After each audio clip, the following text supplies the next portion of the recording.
Pharma కంపెనీలో భారీ అగ్ని ప్రమాదం సంభవించి 50 మంది కార్మికులు మంటల్లో చిక్కుకున్న ఘటన రంగారెడ్డి జిల్లా నందిగామ వద్ద చోటు చేసుకుంది. నందిగామలోని అల్విన్ ఫార్మా కంపెనీలో ఉన్నట్టుండి ఒక్కసారిగా మంటలు చెలరేగాయి. ఇక ఈ ఘటన జరిగిన సమయంలో మొత్తం 50 మంది కార్మికులు విధుల్లో ఉన్నట్లుగా తెలుస్తుంది. అందులో కొంతమందిని కిటికీల్లో నుంచి దూకి తమ ప్రాణాలను కాపాడుకున్నారు. ఇంకా చాలా మంది కార్మికులు పరిశ్రమ లోపల మంటల్లో చిక్కుకున్నట్లుగా తెలుస్తుంది. కార్మికుల సమాచారం మేరకు ఘటనా స్థలానికి చేరుకున్న ఫైర్ సిబ్బంది మంటలను ఆర్పేందుకు తీవ్రంగా శ్రమిస్తున్నారు. ఘటనకు సంబంధించి పూర్తి వివరాలు ఇంకా తెలియాల్సి ఉంది.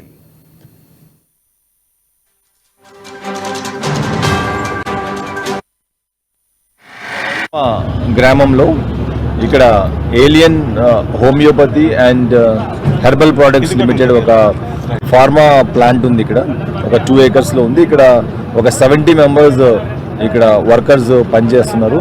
ఈరోజు ఈవినింగ్ అరౌండ్ 5 o'clock ఇక్కడ లోపల చిన్న వెల్డింగ్ వర్క్ ఒకటి వాళ్ళు రిపేర్ చేస్తున్నారు. దాని నుంచి స్పార్క్స్ పక్కనే ఉండే థర్మాకోల్ అక్కడి నుంచి రబ్బర్ ప్రోడక్ట్స్ మీద పడి అది ఫ్లేమ్స్ అంతా కూడా అట్టనే స్ప్రెడ్ అవుతూ పోయి ఒక ఇంగ్రీడియంట్ అక్కడ ఒక 15 drums ఆల్కహాల్ కూడా ఉన్నది. ఈ మెడిసిన్స్లో మ్యానుఫ్యాక్చర్ చేసేదానికి ఇంగ్రీడియంట్ కూడా ఉంది అక్కడ.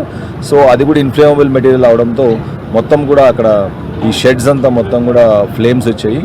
ఒక 3 members వరకు లోపల ట్రాప్ అయినారు. మిగతా వాళ్ళంతా సేఫ్గా బయటకు వచ్చారు. ఆ 3 members కూడా రెస్క్యూ చేయడం జరిగింది సక్సెస్ఫుల్గా. ఇప్పుడు సుమారు 5:30 ప్రాంతంలో హెలెన్ హోమియో ప్రొడక్ట్స్ లిమిటెడ్ అనే కంపెనీలో ఫైర్ యాక్సిడెంట్ జరిగిందండి. ఇందులో 4 లోపల ఇరుక్కున్నారని చెప్పారు. వాళ్ళందరూ బయటకు తీసుకొచ్చారు క్షేమంగానే. ఏమైనా హ్యూమన్ లైఫ్ అయితే ఏం జరగలేదు. లోపల ఒక వెల్డింగ్ వల్ల జరిగిందని చెప్తున్నారు ఈ ఫైర్ యాక్సిడెంట్.